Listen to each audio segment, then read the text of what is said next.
Hello friends, it's Tim here from Mario Mayhem, and today we are flying into the wonderful world of Looney Tunes with the 1991 NES classic Tiny Toons Adventures. Developed by Konami, this game allows you to control Buster Bunny and his friends in a journey to rescue Barbara Ann, or better known as Babs Bunny, from her kidnapper Montana Max, or simply Monty as he is more commonly known. It's a classic storyline for a video game, especially from this era, and the game still looks and plays quite well, even to this day. On top of this, it was actually the first ever Tiny Toons game ever made, which is pretty cool. I do even remember hiring this game from the video store back in the day, which kinda shows my age I guess, but the game itself also received pretty good reviews from the other big players at the time, like GamePro giving it 17 out of 25, Nintendo Power gave it 15.1 out of 20, and even the British magazine N-Force gave it a score of 89%. So now that we have established it as a pretty good NES platformer, let's see what damage we can do to this classic using the Game Genie, by trying out a few of the more interesting codes. So let's get on with the show. Starting off, we will check out the Game Genie code EYKEGPEI, which makes your character invincible. It's a staple of the Game Genie realm, but that doesn't make it any less awesome in this game. You can just cruise through enemies like you are on another plane to them or something, but you can still jump on them. This all went pretty well until I found myself in the third level and I fell down a pit.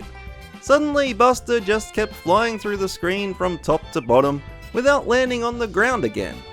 I could still move him left and right in between this endless falling, but I wasn't able to progress on with the game at all.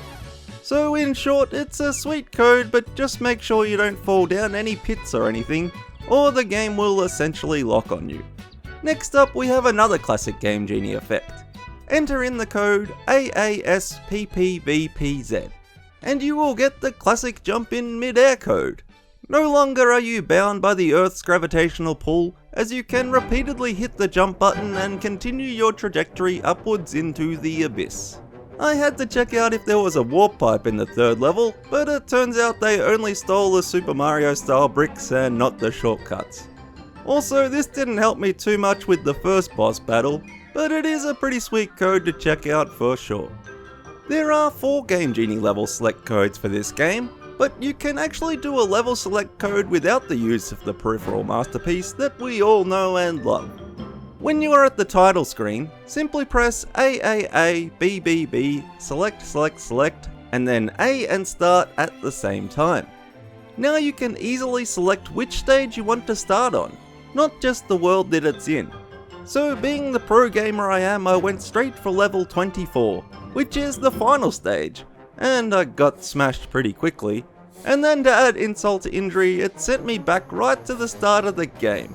What a jerk. I was also pretty surprised to see Donkey Kong in this game, who seemed to throw his mini Kong at me or something, but at least after I died I still started in the same region as the boss, so that's something I guess. I always like it when the developers add in a little level select cheat code. For one thing, it's a nice kinda Easter egg to find out about from a gaming magazine or a friend, and then there's the practical side of things for an NES game without save points, so it's pretty handy. I don't think I'd even have got a glimpse of Darth Vader without this code, so it's pretty useful to have in your back pocket. The code SEOEYXKX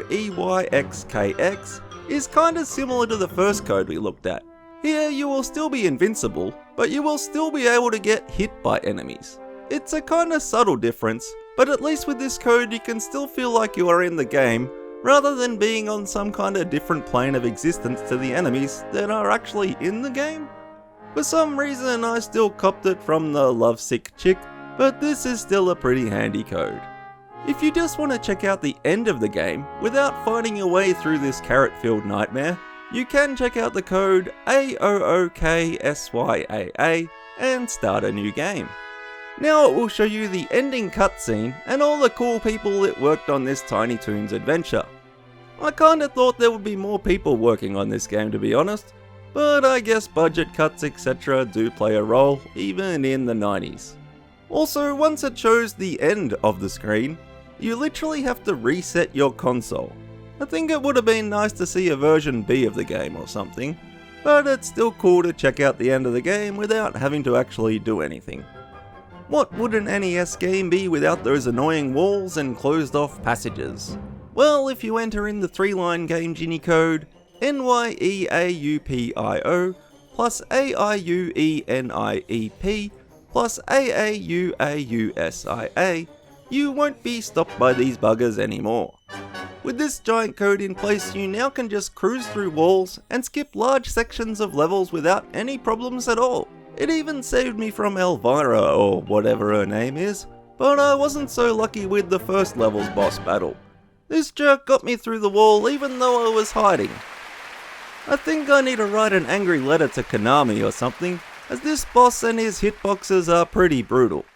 But I guess I did kinda deserve it for trying to use codes on their games, so they win this round. So for the last code we're going to take a look at, I thought I would combine Infinite Energy and the Stage Select code, plus the 2-line Game Genie code ESULTKOZ, plus TOULYKAP. Now, apparently we are all set up to literally one-hit kill the final boss of the game, without any risk to our own personal safety.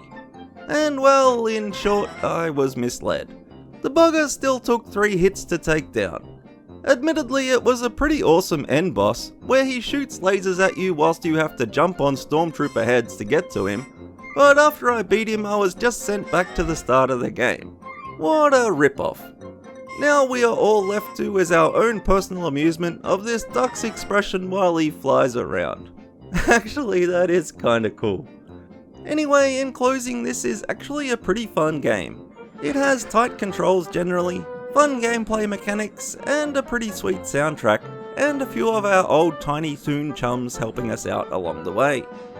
If you are looking for a bit of a nostalgic fun trip with a bit of a one-hit death frustration, then Tiny Toon Adventures on the NES is worth a play for you. There are a few other lives and time-related codes and such for the game, but there isn't a whole heap to say about them, so I just left it at this. So if you enjoyed hacking this NES classic with me, then make sure you smash that like button, subscribe if you are new, leave a comment down below letting us all know your thoughts, and why not check out some of my other videos too. You may just enjoy some other Game Genie videos or other Mayhem stuff as well. And that's it for today, my friends. I'll catch you soon.